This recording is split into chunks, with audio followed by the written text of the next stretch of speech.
हरे सुनो सनम गाम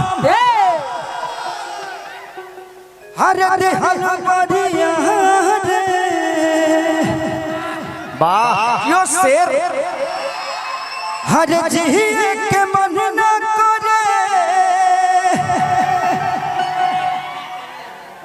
हाँ देखो तो हर मारे ये मुस्कान जो जियान करेंगे हम कहा जी प्यार तो हंसे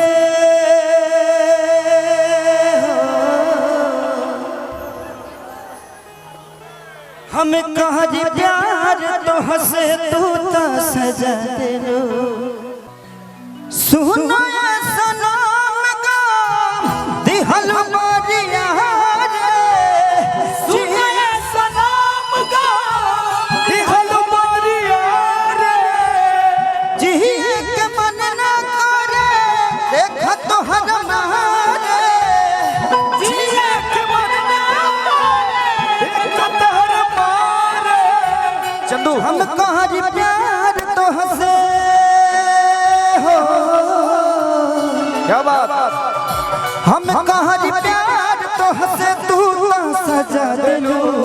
तोहर दिल हक चार कहीं लगा ले तोहर दिल हक चार कहीं लगा ले एक काकू भाई एगो लड़का लोग कहता तार बिल हकी चार्जर कतहीं लगा लीजिए। क्या बात है वाह वाह वाह वाह दिल का ना हाय हाय दिल का जाना हाय हाय दिल का ना हाय हाय दिल का जाना हाय हाय ये आया वो गया जाने कहाँ खो गया दिल दिल परदेसी हो गया दिल दिल परदेसी हो गया दिल हो की चार्ज कतई लगा लो तो हर दिल हो की चार्ज कतई लगा लो कब न मुस्कुरालू तो छन में रूठ जालू तो